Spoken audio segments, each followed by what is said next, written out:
I'm overwhelmed by the number of people here. Is that okay? And I'm not used to being in a spot like this. I usually I'm in the background, and there are guys standing in front of me playing guitar. And I thought Dick Holly was coming and bringing his guitar, but he didn't show. But Tony had asked me, and Deb had asked me to do this talk on Les Buzz, and it's more of a, I guess I'm the one by default because of my age, being the oldest in the family and spending a lot of time here. And it took a while until Tony called the other day, and it was, "Oh, Dick, this is Tony." That, Tony, I better do it right now. And thank you. Thanks for having me here, though. And I'm just going to try and tell you a little bit about what I know about the history of Les Buzz, because I think it was an important part of the town for a while. And as we get older, it's definitely part of history. We won't see this again. We won't see anything like this happening, I don't think, especially I know in my lifetime, but I see a lot of people here that I think probably had an experience at Les Buzz. And so what I'd like to try to do is talk a little bit about the beginnings of it, how it came about, a few little stories that I know, but I'm sure some other people have some things that maybe they'd want to share with us as well. So, will that be okay? Yeah. All right. I need glasses. I'm wired up here. Jetpack in the back.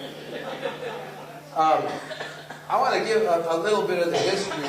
When I was looking around to try and find some pictures, because we just have this stuff thrown together.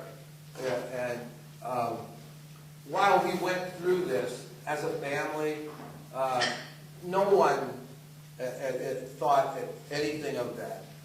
No one thought about when that package of posters came in to put 2 or 3 aside. People didn't think like that. And we ended up with nothing as a poster. We had a lot of old flyers and things that we took out of damp basements later on. But while it was going on, you don't think about it like that. You just thought it was cool. And so I saw the Les Buzz poster with the Buddy Holly. This was a little flyer, that poster over here, and the one up here. Those little flyers came in, and we would pass them out put them on car windows, go to the football games, do as much as we could. But the actual posters we'd take around also, and they're worth incredible amounts of money. The one that they had in the Sun-Times, the kid who knew about that poster said it was owned by a guy in New York who paid $1,000 for just that one. So it's like, so we're still working. Our family is still working. We don't have any of that. We can't put it on eBay. But I want to talk a little bit about the history. When I was looking through some of these things, I found an article which was in it was in the Spring Valley Gazette. How many people remember that? Mike Bender. My glasses may be dusty, but as I see it, and we always finish, it's pretty dirty. So,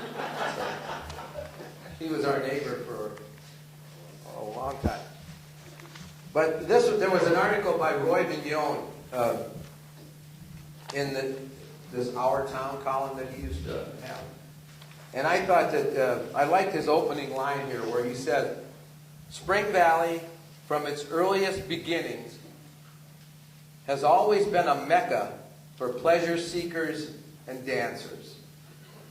He knew what he was talking about. Park, amusement park, with its recreational facilities and dance pavilion. I don't remember that. Do you? Is anybody here? In Webster Park? Jack? Mr. Cosgrove? Okay. And the old Tunerville trolley transported people here from all around. So that must have been quite a place. Then there was Hicks Park, which was a large recreational area with a huge dance pavilion. Big name bands played here before it was destroyed by fire. Later, a new club, Club Hicks Park, which was a nightclub, was opened before World War II at the site of Valley Wholesale, which was right across from it's right on Montino Drive. I think the dentist's office is there now. And that was run by Mr. Sicaro, wasn't it? Red Sicaro, yeah. And, so that whole area, I mean, in the back, I can remember growing up as a kid seeing the framework for Hicks Park, you know, there, and just wondering, and you'd hear people, a lot of people talk about it when I was a younger kid.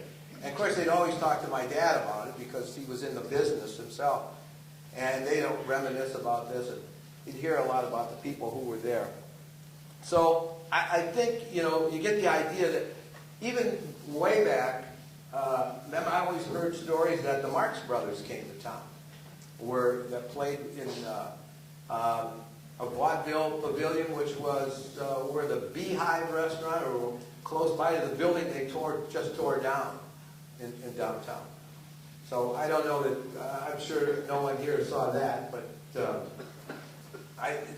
this has always been a place where people like to dance and party. All the people that hung around Verucchi's, and Tony, your dad's tavern when they had it going, all the taverns, they always had guys who were dancers. I mean, and you didn't have to have a slender figure either. They just, Club Chup and Gino Barcani could, you know, rock any building in a three-state area. And they'd take off and do that. That's what this area was like. And so we had, so I asked my mom once, I said, how did, when they were married in 1945 and Les Buzz opened in 1949. So I said, what did Dad do, you know, like in between that time? And she told me he worked at the restaurant. There's nothing wrong with socialism, let me tell you. I think, so he's back there working at the restaurant, and also as a painter, you know. And so I said, well, why did he decide to open Les Buzz? And my mom and other people have told me that my dad used to love to put on shows, even when he was in high school. He had a band of his own.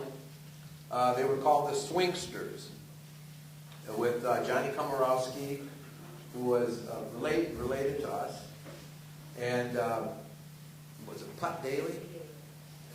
Was he from Depew?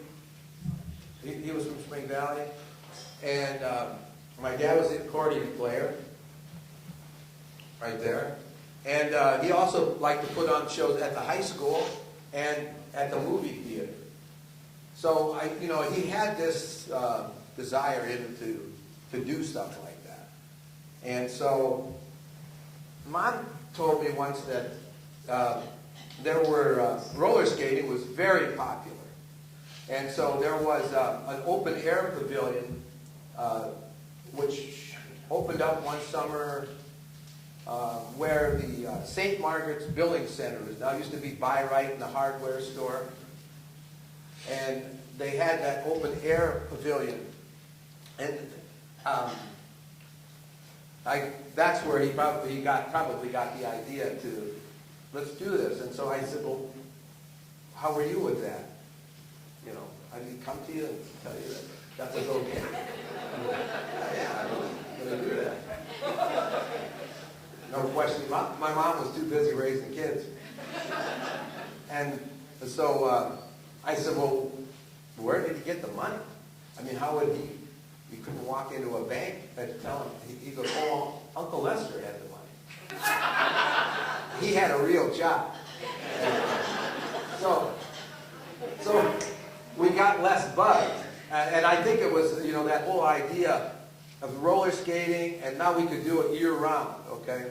So I know that when my dad went into this, he, knowing the way he did things, he wanted to have a really nice place.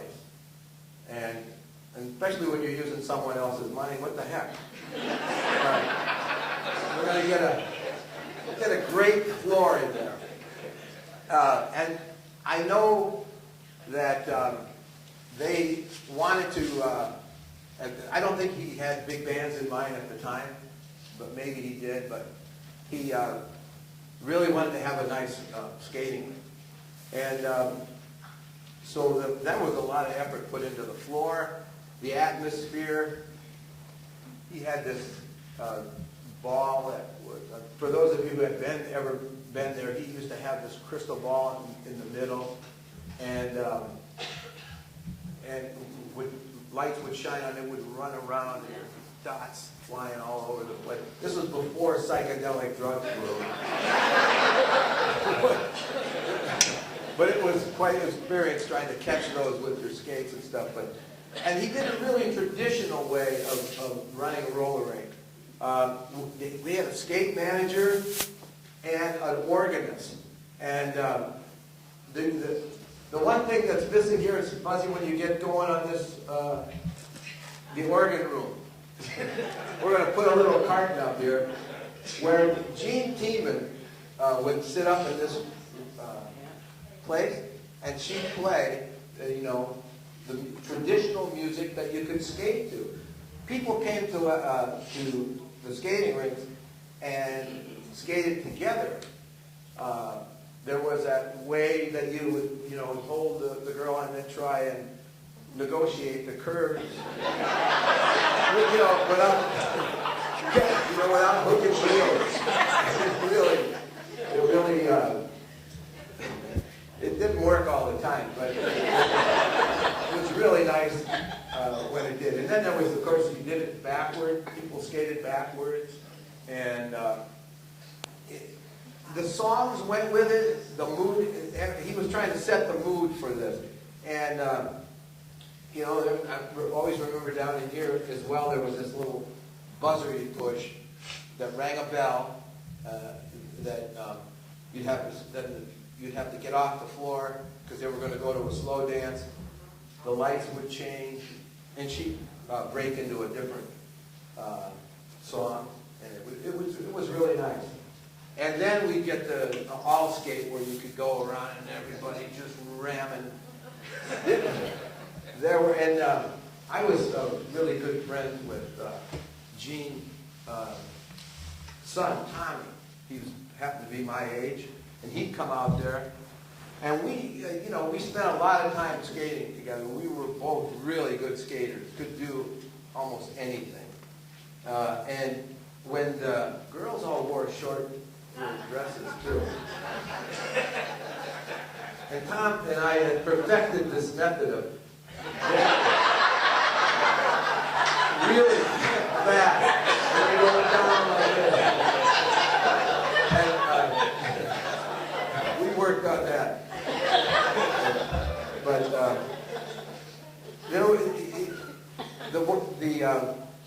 the other thing was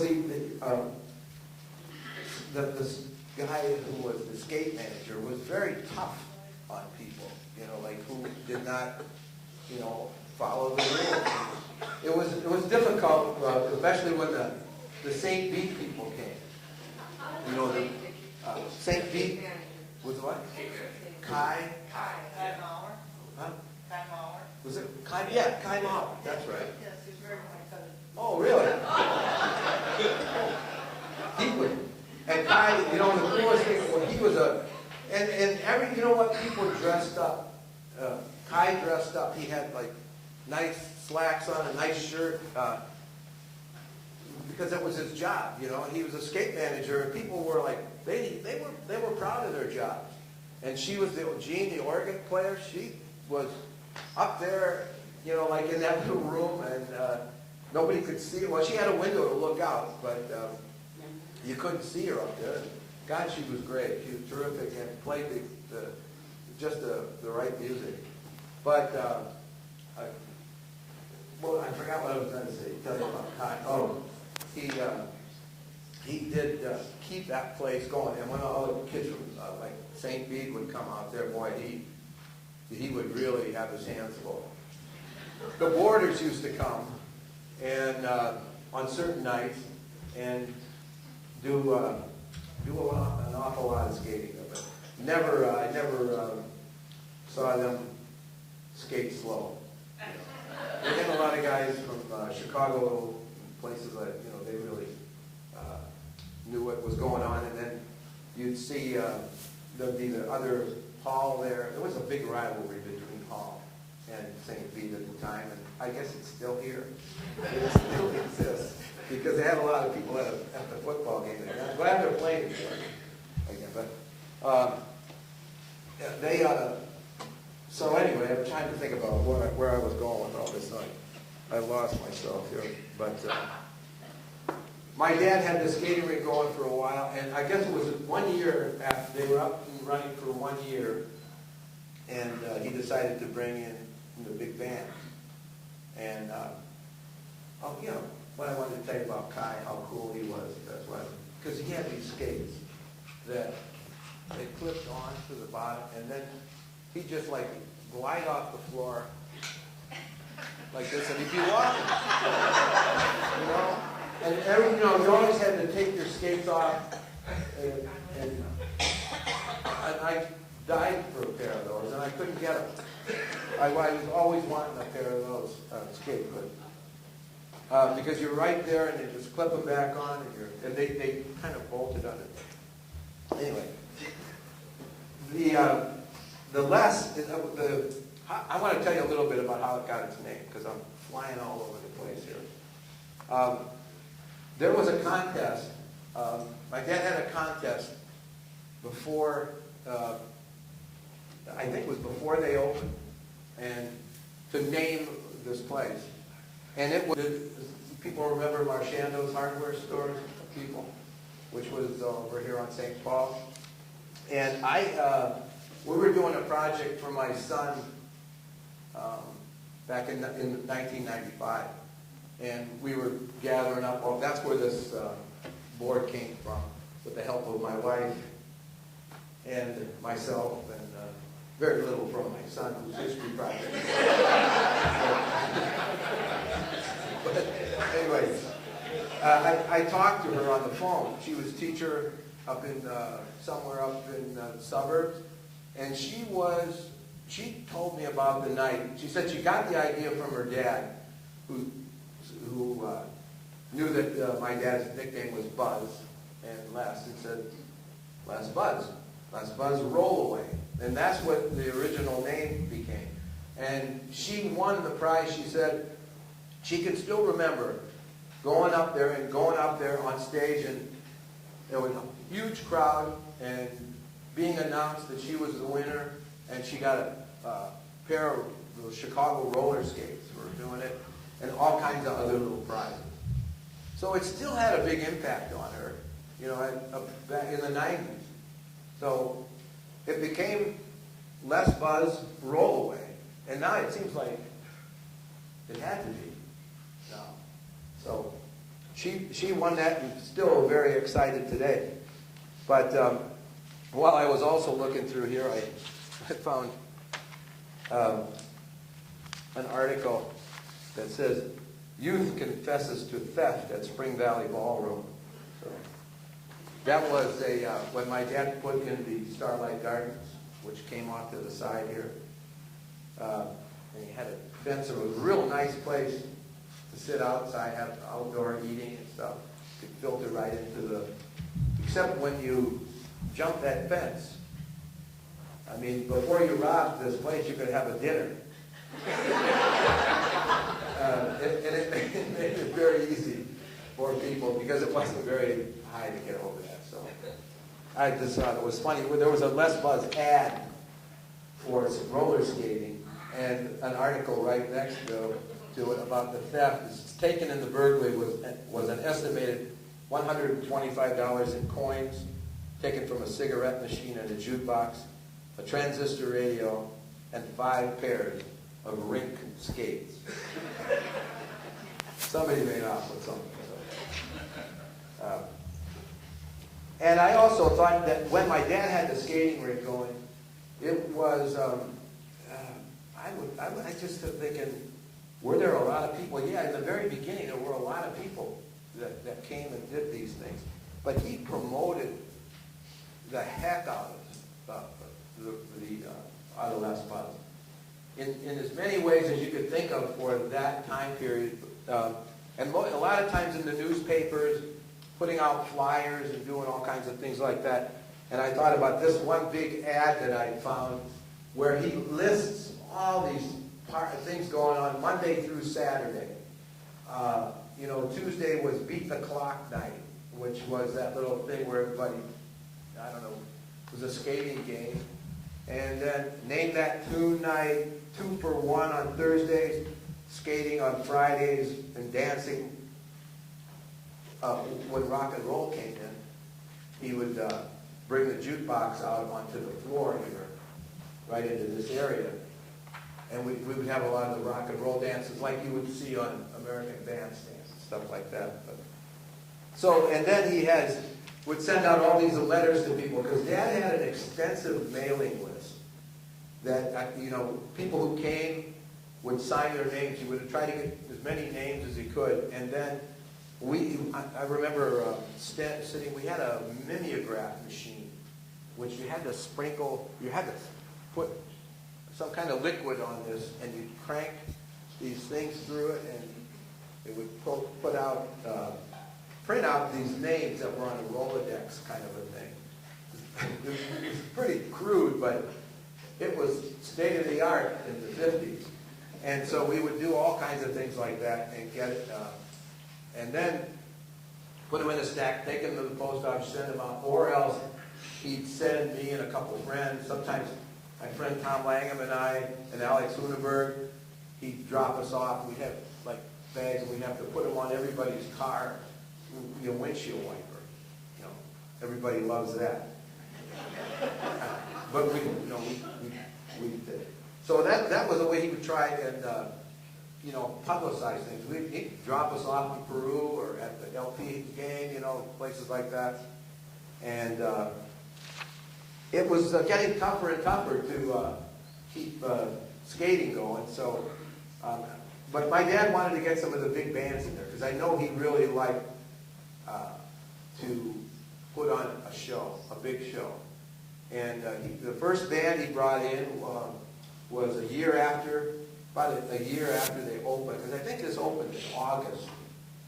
From what I read, it opened in, I think, late August or something, and then he had just for a whole year skating, and then he had the first major band my dad booked there was Jimmy Palmer.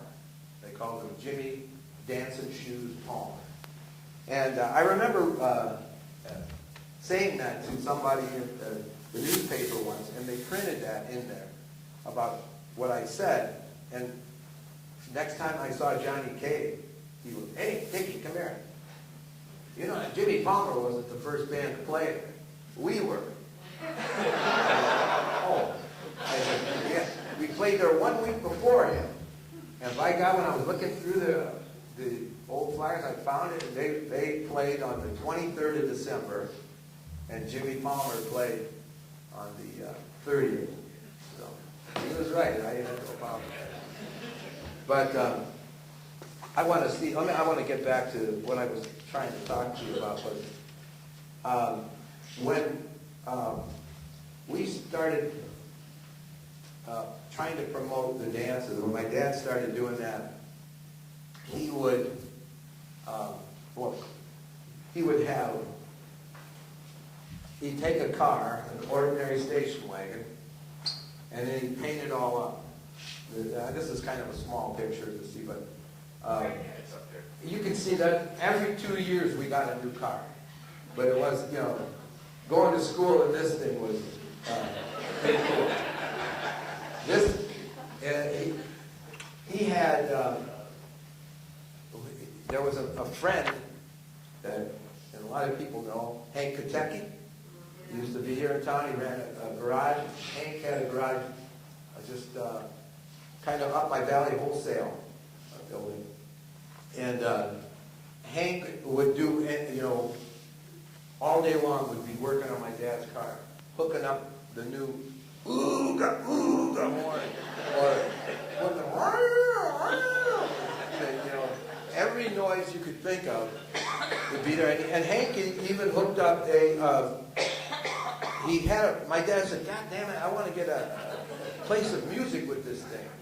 So they have one of those little speakers kind of things that blasted out of he had it hooked up to the front. And, you know, there's no cassettes, there's no tapes. The only thing you have, a record. So how do you play a record in a car when you're going down the road? So Hank devised a way, like, he had he had a rubber piece underneath there, I remember, and my dad bought an industrial turntable. And they set it on that little hump that went over the front of the car here. And, you know, it would scratch, but if you were careful, you could go, because it would kind of move on that piece of rubber. Pretty good idea. So, Mom, this is what Dad was doing while you were raising the kids. I mean, really. All they had, you know, and he'd take me up to Hank's, you know, and this car was the first one he painted up. This is the 54 Ford, but Bill, you said you were in it, delivering posters. And this is a remake of it, because he would change things on it. He would like, I don't like the color of this thing. And Hank could spray paint it darker red. Well, then now he's got to I got to change this down here and put a new device in. And we'd go pulling into these. What we would do is after we had all the sounds, he'd stick a sign on it, and we'd take off. Peddling posters. And my dad took me everywhere with him. And I'm very grateful for that. Because by the time, you know, I was in all kinds of towns, you know, when I was a young boy. And I remember talking to people, you know, who had never even been out of town. And thinking, wow, you know, I've been all over the place. So he'd wake up and decide, Buzzy, where are we going to go today? Pick up somebody at the restaurant or tavern. Then I remember Clint's or somebody, and we'd drive around, and he might see Bill Bogatitis over there. Bill, what are you doing? And I'm not. You know, you want? Let's go. Let's go. We're going to go peddling posters. So you never knew where you were going. What was going to happen? Where are we going, Buzzy? North. Okay. We're going north. And, you know, we'd cover, you know, coming into Mendota, or start with Mendota, or sometimes you'd go up to Dixon, Sterling Rock Falls, come back down into Mendota, and we'd go around in these places, and as soon as you get to the town, he'd start, you know, we'd either start raring up the,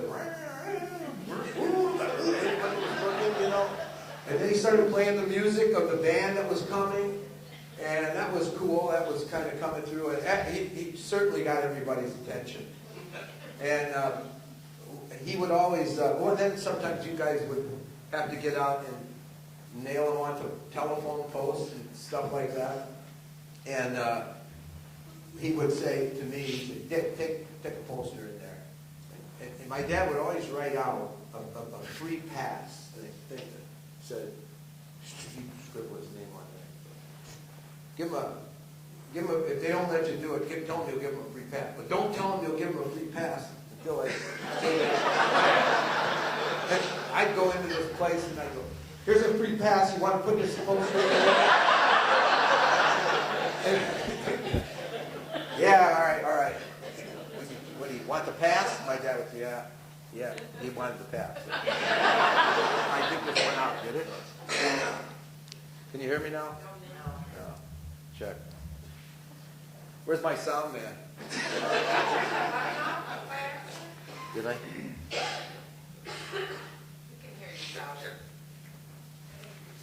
Go ahead. It's okay?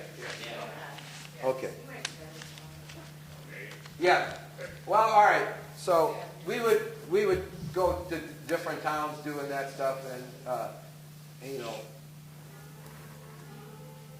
And by the way, this is one of Dad's favorite songs.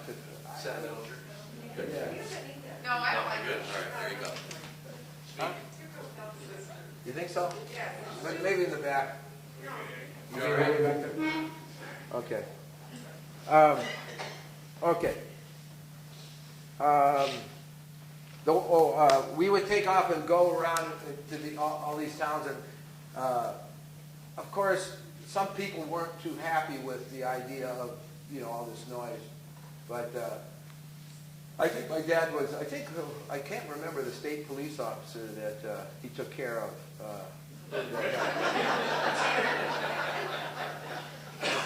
Glenn Fredrickson. Yeah. You know Glenn? Yeah. Glenn was Buzzy Verucchi ally. And I do remember him coming to my dad's funeral too and telling me how much he admired my dad. And I thought, well, I'm good. Kept him out of jail. So, but oh gosh, let me see. I told you about oh yeah. So we got all these big bands coming to this place, and there's so many of them that I don't know if there were like Benny Goodman coming into town, or was supposedly coming here one night, and all of a sudden, Mom, did you tell me that you woke up to the fact that you heard that he had a heart attack or something? Yeah, so those things kind of way preceded the Buddy Holly deal. You'd have all these little unexpected things. One night, I think it was Duke Ellington was playing, and he still did. He signed one. Yeah, he's on the board here and signed a picture. But they came, and the place was packed with people, and the heat went out. There was no, and up in the rafters of he had big furnaces up here, and apparently there was no one that could, was able to get this fixed except in Dixon or someplace. And he had sent for somebody, but the band went on and played, and you could see that somebody had a photograph or two. I don't think we have it here of the people out in the audience, just standing right up there, and all the guys in the band, there's Count Basie with the big long coat on, and they just played through, and I kept thinking the trumpet players are probably, man, split my lip here tonight. But the one thing I wanted to tell you about the stage was this used to go up. It folded up to the wall here, and it was and all in the background here. This was fiberglass, different colors of fiberglass there. And so that was a big production when the skaters were going on. Skating was going on. We pushed the stage up, and it would be in a couple sections. There would be one, and then another section that would kind of go up there. And I don't know how he hooked them. I don't remember how they locked them up there, but I always remember they skated around them every once in a while. Whoa, there we go. But never happened. But they had also during that time period we used to. You could tell the second section. They always put the drummer up there on the second section. And one night when Gene Vincent was here, the rock and roll, he had kind of a heavy-set drummer. And I happened to be at that show and was sitting over here. There were steps that used to lead up to the organ room. And that was my perch, the steps. So I like to watch bands from the side because they got a good view. And I found that whenever I went to shows later on in my life, the first thing I do is I try to maneuver my way around to the back, to the side. I always liked seeing. Used to take pictures from here too, but you could see the drummer was on the stage and he was bouncing around, and he played kind of stand up. And Gene Vincent was just, he was all over the stage, and he was a guy that wore tearaway shirts too. And I was pretty impressive. I was 11 years old, watching girls just tear his clothes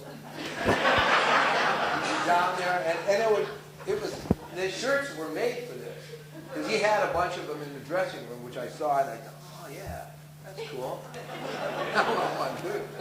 But all of a sudden, the drummer, I could see that you could see the stage was bouncing, and all of a sudden, boom, it cracked. My dad was off to the side too, because sometimes he'd come down and stand off to the side, and you could see this was new for him. That part of it was because he came from the big bands, and I think getting into rock and roll was kind of new for my dad. He was, if you could make money, it was cool, but I think he preferred another style of music, but he wasn't closed-minded to the whole idea. And he saw that thing, and all of a sudden it cracked. The drums went down, and look around. The bass player was still playing, and my dad runs up on stage, and Gene Vincent just smacked at him, It looks like ready to go. And then Gene walked off the stage, right up here into the organ room, right by me and off into the organ room. The show was closed for a while, and there was a big brouhaha going on. And I always remember up in his office, which was up toward the front of the building. My dad had a little office up there. They had a powwow between Gene, and he was apologizing because he didn't know. He hadn't met my dad. He didn't know who he was. And then, so the show went on after that. And then Gene Vincent came back 3 more times, which, as I was looking through this, I saw somebody had sent me a list of all the entertainers that played there from probably 1956 to the end. And I noticed Gene Vincent was in here 4 times. So whatever they did, whatever he said to them, sort of must have been okay. So, but I want to go back once to the big bands, because I'm just darting from place to place here. I had never seen this before, this little replica, but I want to say how terrific I think it is, because this is really, it's so close to Les Buzz. It's just, everything looks the same. The rooms where the skate room used to be, used to go over that area and rent skates, and that's why I want to talk about my Uncle Lester, because he's the guy that you didn't see him out here much, but he'd always be back fixing the skates. He actually had a job, he had a real job too. And so he'd come out here, but he was always the maintenance guy. He did everything, kept the building in tip-top shape, and would take care of all the skates. He'd grind the wheel. People back then had those wheels you had to grind. And they always had a little bit of maintenance on them. So he was the guy that he did that all the time. And he would come to dances once in a while, I think. I know on the Guy Lombardo dances he came, and some of the bigger names, Uncle Lester came, but he was the genius of the electricity, the sound, and back in those days, sound wasn't nearly what it is today, but my dad had speakers that were put around, hanging from the ceiling, and so it would cover most of the area, because it wasn't, and rock and roll started to change that, the big bands, it was okay, you just usually had a vocalist coming through. But when rock and roll came, they'd have 2 and 3 or 4 singers, you needed more power, there was a lot of changes that had to be made. So Lester was a guy that that did all that, and he wasn't involved in the promotion much or the booking, but you know, he took care of the grounds really well. And the other thing about this roof was there's another piece that goes over this. This is the roof part here. You couldn't. It went up pretty good. There was always a ladder here because you got up here, it was easy to get up, and then you had a ladder to get up to this part. And that's how my dad would change the letters up here. And sometimes it wasn't until I was older that I was able to go up. I wasn't supposed to go up here on this part, but I did. This was a great perch. If there was somebody like there was a girl that moved to town a long time ago. I don't know. And for some reason we called her she was the Black Ace. And she lived close to us, and I don't know where she came from, but I just remember that when she first came here, she would get in a fight once in a while, and this is where I would watch the fights. The first time I'd ever seen women fight, and pulling hair, and up here, and I was like, oh God, I was like, you know, I was 11, 12 years old. It was like, whoa. And, you know, they'd all gather down, you know, this was a great perch for them. But also, up on top here, right toward the end, I remember coming up here a lot and doing my homework for Father Eugene, Earth Science. Seeing the stars from this spot up here was incredible. It was... You had a big black sky back there, and you're up as far as you can go. It was great for that. But we'd also come up here, and Dad would change the letters. Like if there was be a new band coming, he'd do that, and he'd also do it on these windows. My dad was really a good artist. He just like would go to those windows, and he'd have paints. He put this in, boy, it would be so nice. It would be beautiful the way he could do it with the brush. And he'd put stuff out there, and then one of my jobs was to clean those windows later on. You know, would be the new band would come in, and we'd take those off, and everybody. And then, oh yeah, this was all neon up here, and, up on the top. This huge skating girl. And it said "Les Buzz Roll Away" in neon. And the guy who really worked on all that neon was a man named Eddie Sowens, who worked. Remember Eddie? Oh, yeah. You remember? And he was. I mean, some of these people were so good, so craftsmen. And but Eddie worked for might have been Nikos. But it was right, kind of like where the old Clark station was in LaSalle. There was that place. What did he go into the sign? He ended up working for Nico's Sign Company in LaSalle. Okay, and he was a fantastic painter too. He painted all of the vehicles that we have here. My dad would just go up and and Eddie do that on a side project. And actually did my first bass, my first drum when I got a bass drum when I was 16. Eddie painted my name on. Back then, drummers put your name on the drums, not the band's name. You'd have your name. And he had mine on. He painted mine. His grandson, Rick Stolens, who's a terrific entertainer in our area right now, he plays all over the place. So, you know, my dad just, you know, had all kinds of people that he would, you know, kind of engage and get involved with. And we had terrific people around that were, I mean, if you wanted to have neon work done today, or, you know, I'm sure it was much more popular then, but, you know, where would you go? You had a lot of people around, and my dad was able to, he seemed like he was able to find these people and engage people, you know, into doing things all the time. But also, okay, I want to go back a little bit to the, I'm going back to the big bands because I do want to tell you about this one time that my dad One time I talked to Johnny Kay, and he told me, you know, the trouble with your dad was he couldn't say no to those guys. And when I look at this list of people that played here, you know, there's a band, you know, on August 13th, Jerry Granahan came with Danny and the Juniors, Ponytails, Jody Reynolds, and these parties, these dance parties were big things. This was in 1958. Then the Four Preps a week later. September 9th, Bill Haley again. September 16th, Dion de Belmont, Shona Campbell, Bobby Darin, Jimmy Clanton.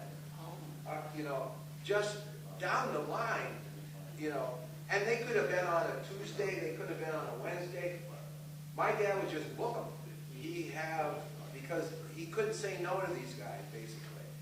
And he, you know, I know that he told me once to get a little better price, but, you know, still, if you're coming on a Tuesday, how many people are available to go out? But then again, we look at the time period, you know, the 1950s, I mean, really, that's why dancing was so popular, right? I mean, dancing, there weren't a lot of places to, you were going to spend your time. There were, you know, you didn't have the technology we have today. We don't have all these other interest streams coming in. You know, I mean, certainly there were, I mean, I don't know, there was no 24-hour television back at that point. You know, the big thing was going out still to see people. And, you know, there are no malls to walk around even then. You know, downtown is where everyone was. And that's why when we went peddling posters, you know, we'd go to crowded downtown. They'd be crowded down there. People would be seeing us and coming by. It's like another time, this time is gone, you know, that time seems to have left, just like, you know, this whole play.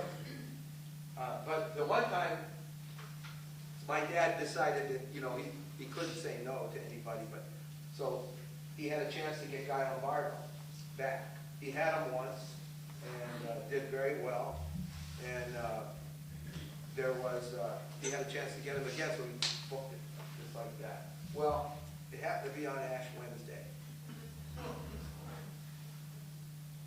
It didn't work.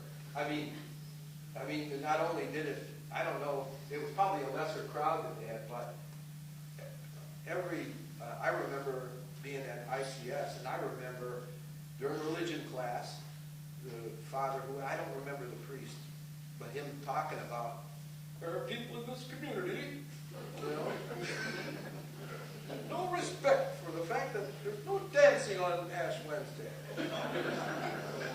Because that was the deal. You know, not only do we all, and this is, you got to say, there's quite a few Catholics in town, and in the whole area, basically. So this kind of caught fire, and that proved to be one of the big mistakes my dad made. But he didn't, I don't think he thought about it. He didn't know the holy days like my mother. In charge of all that. Huh? Ash Wednesday?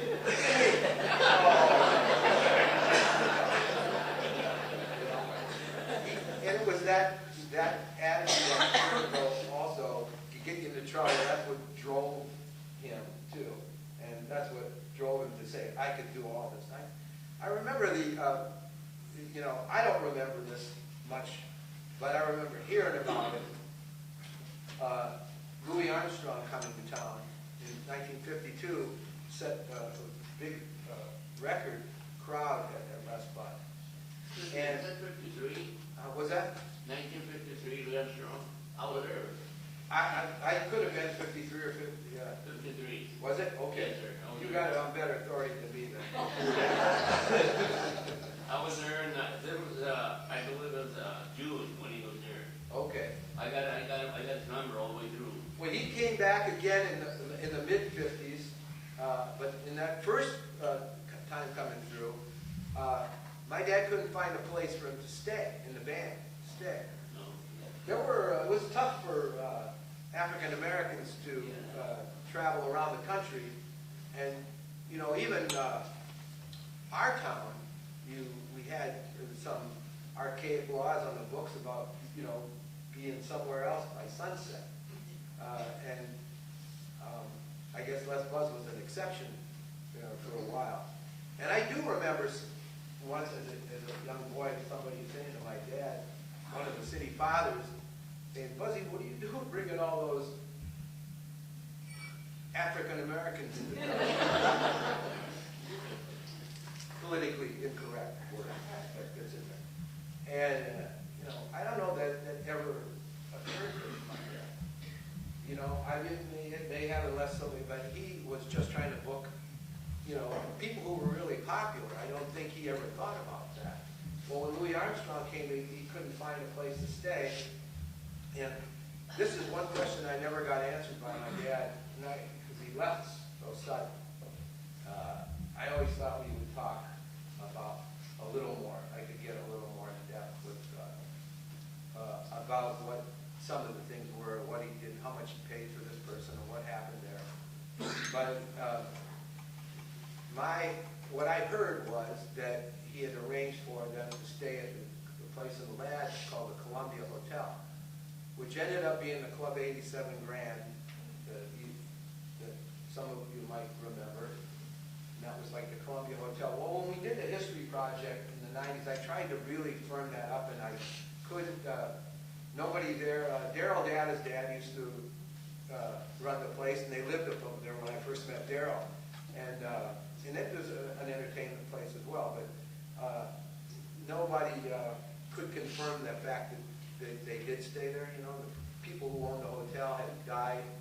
They moved to Sublette, and I never did firm that up, but that's what I heard. But so it was very tough for people to do that, you know, there was that element, you know, not only Spring Valley, but it was in LaSalle, Peru.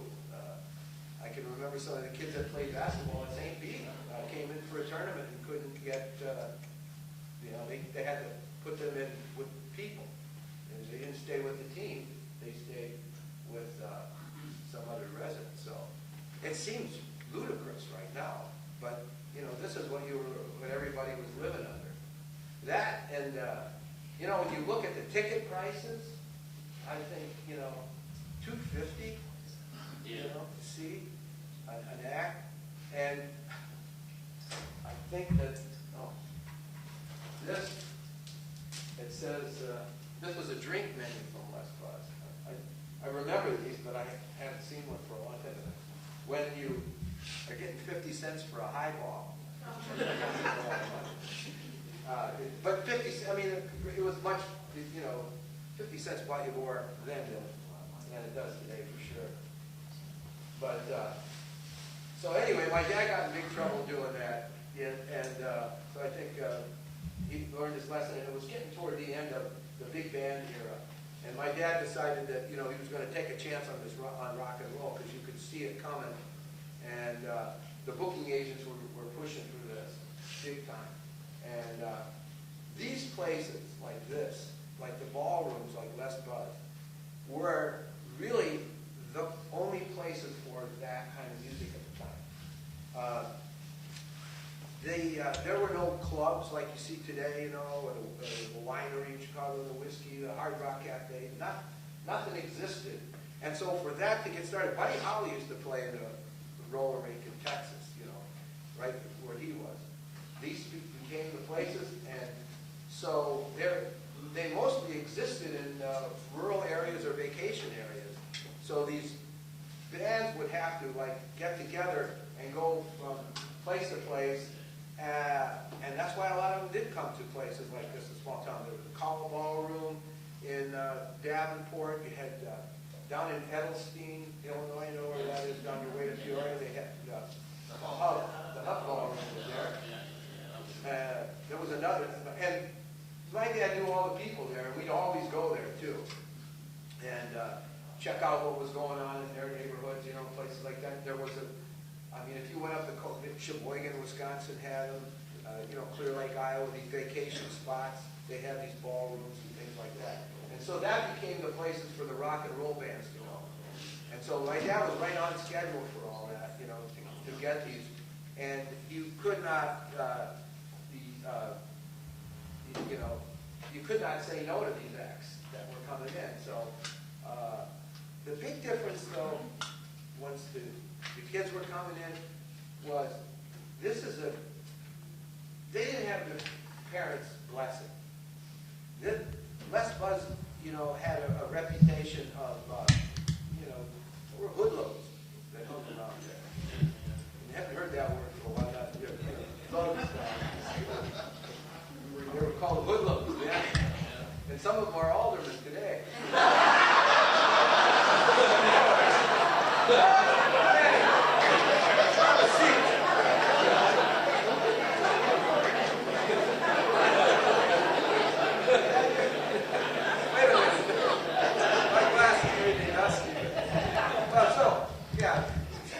To live is to change often is to become perfect. So, people change.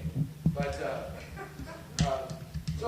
you couldn't, you couldn't depend on that. Like, when there was a big band, you were getting people who really had an income, and if they were going to go out, they were going to go out and have money.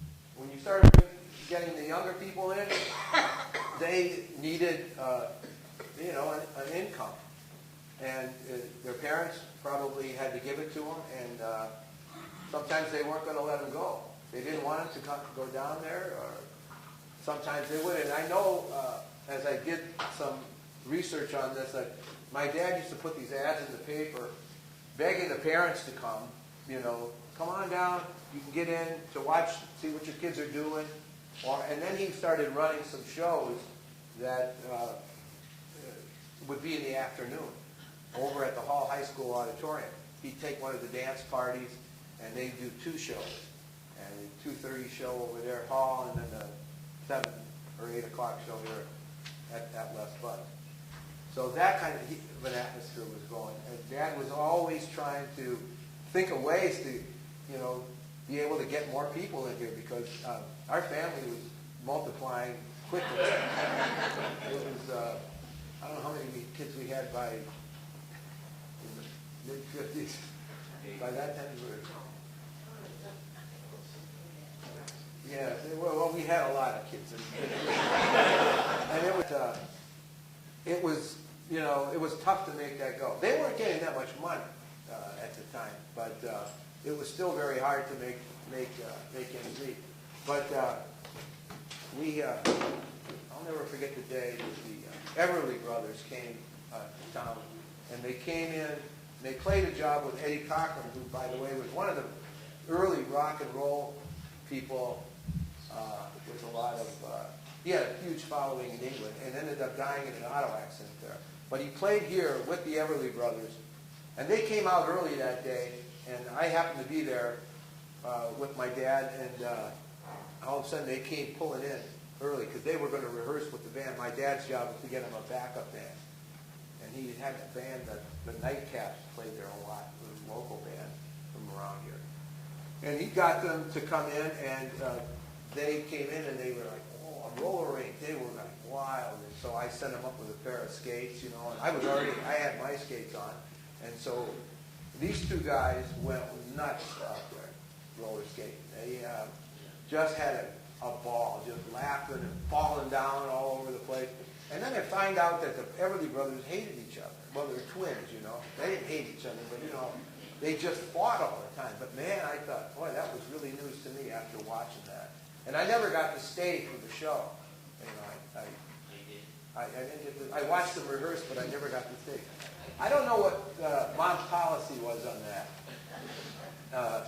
Because the one night I did get to stay there was, I remember for Tommy Sands, he came, and he had a huge crowd.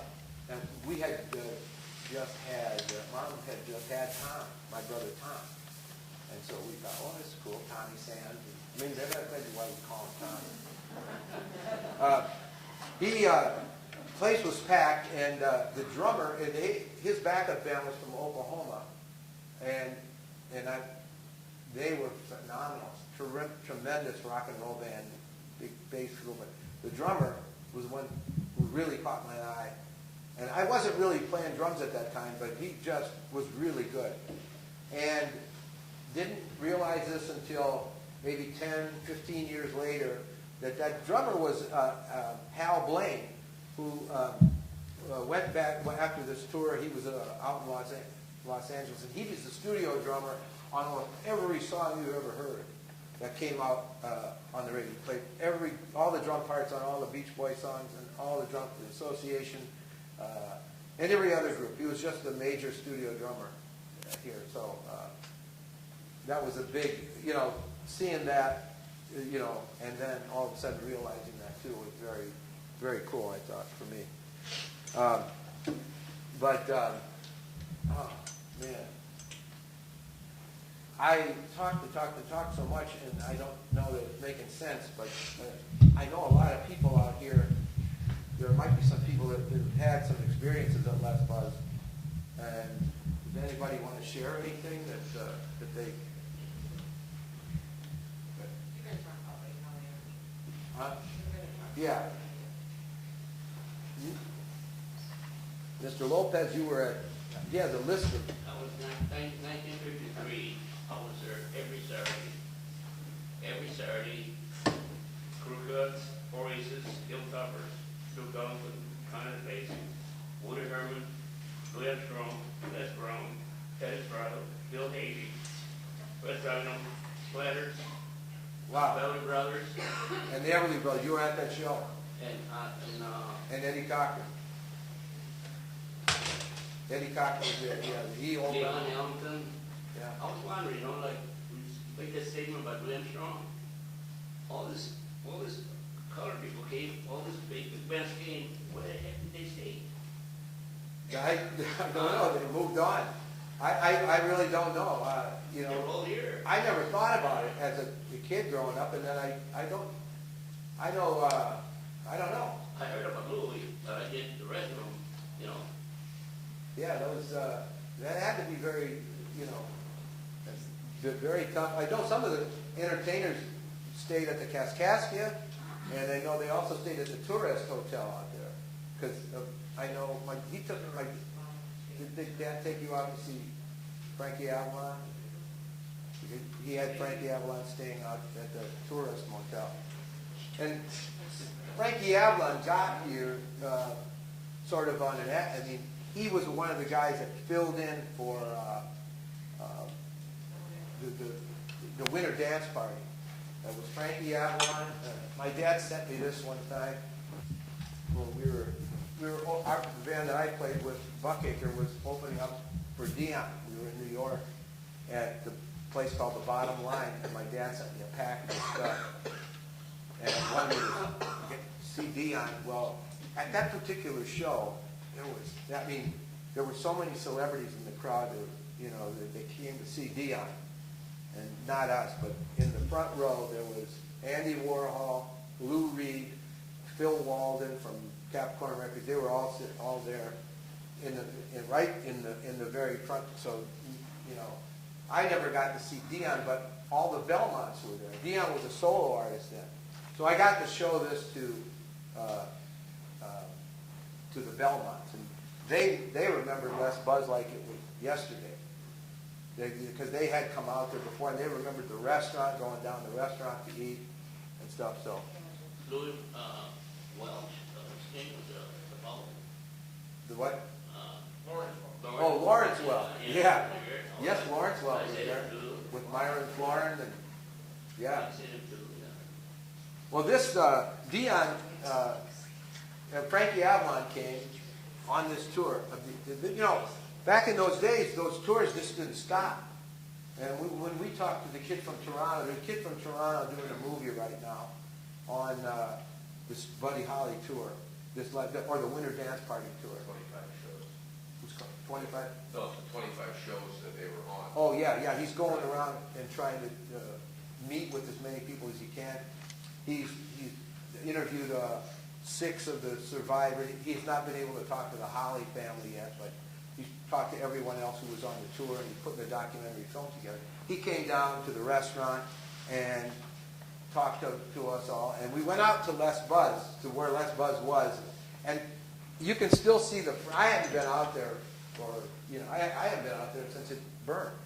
And we were down walking, and him and his friend are picking up you know, foundation pieces, like sticking it in the bag. And, these guys are serious.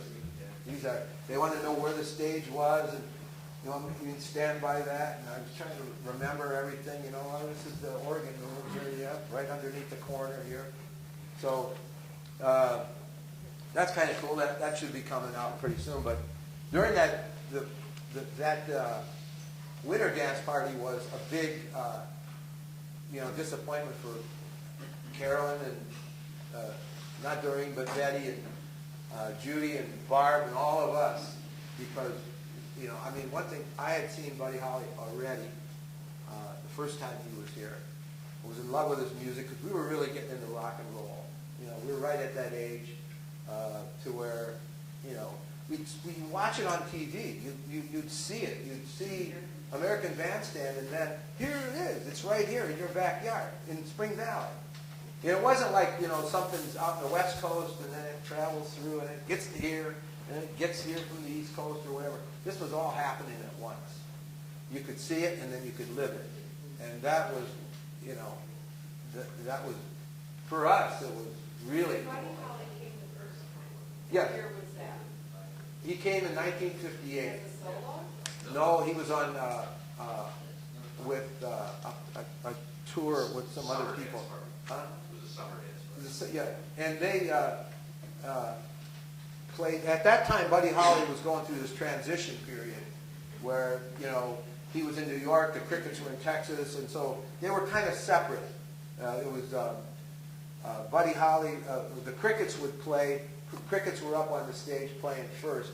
When I was right here on the steps where my usual perch used to be, sitting there watching the band from the side, and my big brush with fame came when, I don't know if it was Archie Baxter or somebody came by with a drink to bring up, and I said, let me take it up there. And so I walked in, and Buddy Holly had his guitar on, and I gave him a Coke, and he smiled at me and said hi and thank you and shook my hand, and I walked out of there, and I was like, whoa, my God. And I thought, whoa, you know, then I had to back up when he came down. He gave me a smile because he walked down the steps because the Crickets played first, and then he came down and put on a tremendous show. So, you know, those people who saw that were really like, whoa, this is going to be good. He's coming back. And his manager had promised me that he would get me Little Richard's autograph, because I was a big Little Richard fan, being a Little Richard myself.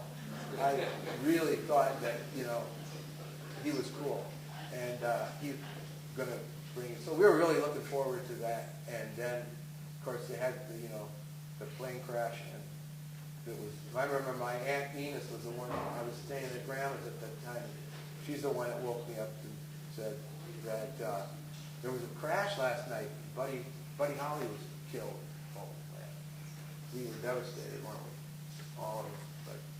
But well, we couldn't keep. You know, things just couldn't keep going on, and I can kind of tell by the end.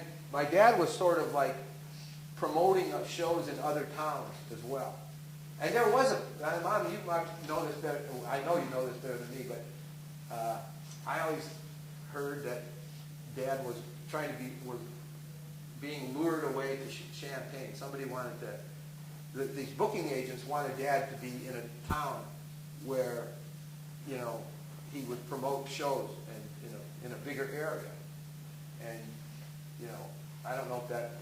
I'm sure it didn't go anywhere because my dad was just like. I think he just loved this town, you know.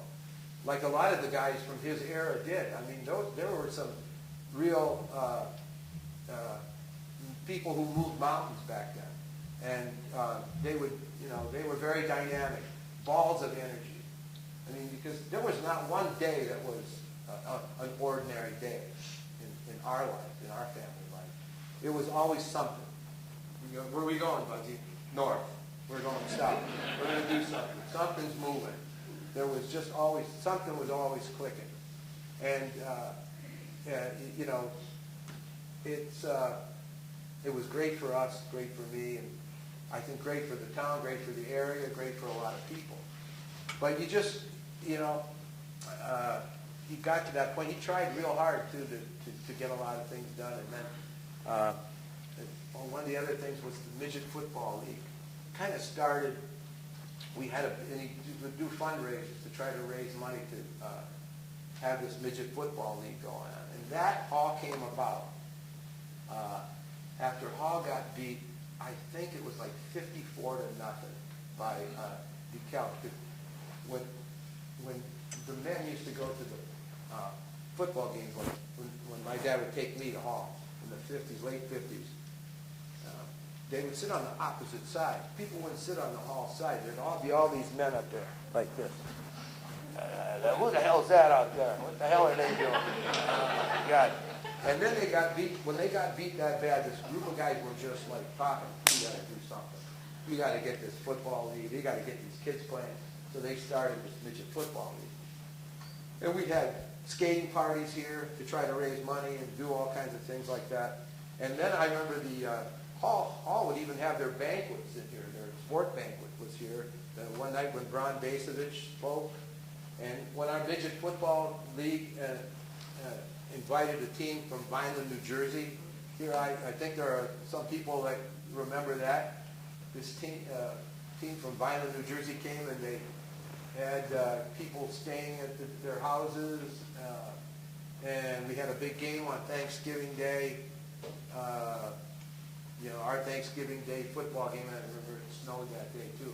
And then a big dance and a big dinner here at Les Buzz. And the goodbye was one of the most tearful days I saw. People, those girls were crying. We were missing these guys who were going back to New Jersey. And the guys were, all right. They beat us too in football. That was neither here nor there. We just made a lot of really good friends, And so that was just another aspect of the promotional idea. That not only did we have the team, but we set up a big bowl game here with the team. And it was all done through the Pop Warner League, but it took a lot. It took, people, and I know my dad was right at the center of it, just getting people to work and getting people to do things. He was very good at that. Just being able to say, Buzzy, get over here. Move this. Or Dick, your friend, the tall one there, tell him to go over there. He'd move right that way.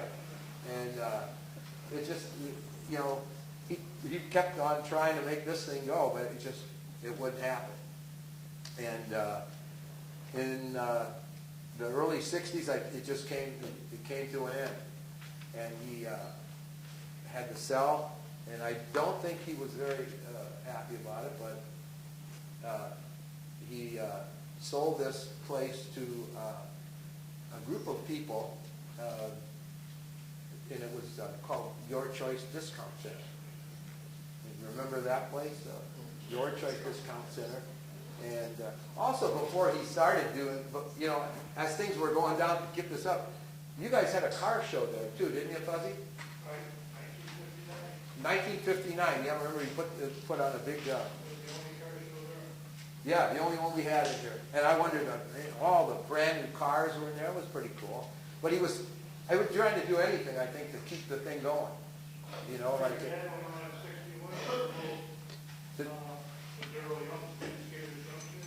Yes. 2 years ago, I was in Canada, and I ran into Paul Revere the Raiders. And he asked me about your dad and Daryl Young. You remember playing? Yeah, that's wild. How many years later do you remember? Well, that's the other thing I was going to talk about. The skating rink opened in Princeton. I mean, not Princeton, but Peru. And that took down the business too, a lot. But when they opened that rink up, I remember my dad, look at that goddamn floor again.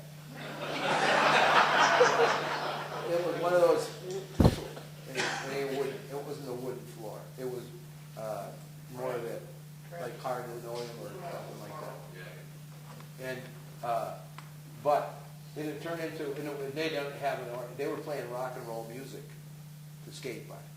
And who do you think like that? The kids. Because I met a lot of kids that didn't even know about Les Buzz. When they think of the roller rink, when I was in high school, all those people were talking about Skater Junction, And for a long time, I wouldn't go there either. floor. But it wasn't the traditional one. But that, see, times have changed. Times have changed, and I think my dad and my Uncle Lester, they gave it, you know, like a good run, and a lot of people enjoyed what went on here. And selling it to the discount place, I don't know how that came about or why. There weren't that many, there weren't malls at that time. A discount center would have been Cosgrove's, or Cassidy's, it was Cassidy's, and then there was a place in LaSalle, but here it is. And I remember when they got all the clothes in and started doing this, I heard that they got some people from Utica to invest in this place. The people that really were doing the Your Choice Discount Center turned out to be shysters. Okay, they weren't on the up and up. And I remember my dad one time went to work for them right off the bat.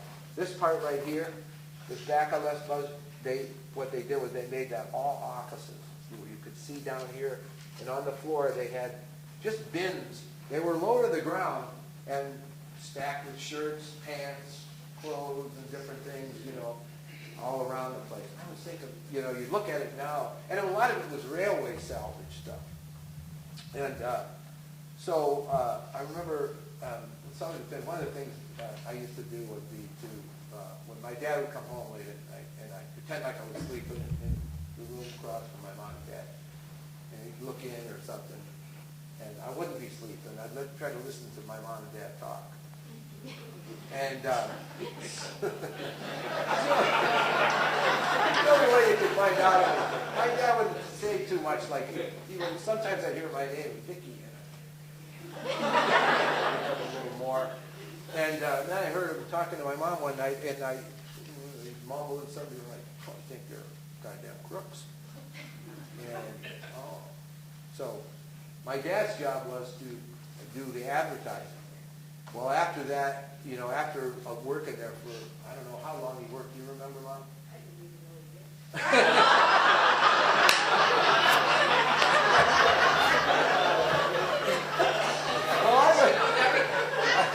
I was out there with him. And, his job was to get the, you know, like, put the ads in the papers and everything. Well, it was a little while, it wasn't long before, then my dad quit that job. And I think he got a job, he started working for the state and got a job as a food inspector. That's when he and Al Capote became real good friends. Well, anyway, he started working for the state, and it was about 6 or 8 months later that these guys got caught with the stolen watches from Westclox. There was a big raid. Anybody remember that? Yeah. Well, there was a semi-load of things coming, so it was like the movie, the Goodfellas movie, I guess. And so they, and then it wasn't long after that Les Buzz burned, which I don't know if it was arson but the same people that burned to the ground. And I distinctly remember that night we were, I was in a band at that time, and we had played a job, and I'd come back, I was in the igloo, and somebody came and said, "Hey, Dick, your dad's place is burning down there in Spring Valley." So I hurried down there, and boy, it was in flames then. And that's the only time I saw my dad cry.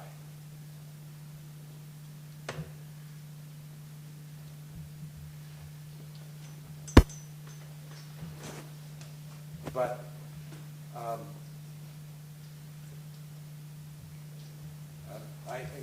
I knew it meant something to him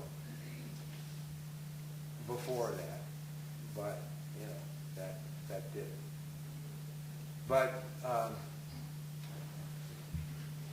anyway, the guys who had this place, I don't know if anybody went to jail on that or not, but one of the guys, one time I was playing in Davenport, Iowa, with the band I was in, and we decided to go, there was a railway salvage store there, and well, let's go, we'd go down and look for some old shirts or stuff, and there's the guy. He's in there, the guy who ran it. And he says, hi, how you doing? Hey, you know, what are you doing? Well, yeah, we're doing business here. And that place burned.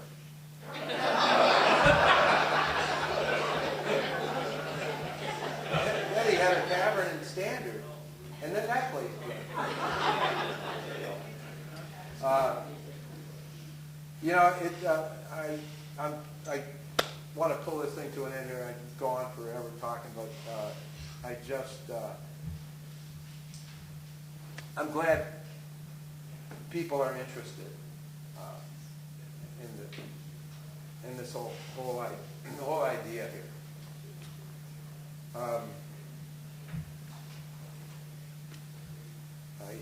I just think, you know, my dad put his heart and soul into it. And I think at the time, you know, most of the people liked it who were coming. Maybe a lot of the city fathers didn't at that time, but times change. And I think in a historical sense, we'll see this as something really cool. And it happened, you know, you have to be a great man to get it off the ground, and you have to have an extraordinary wife.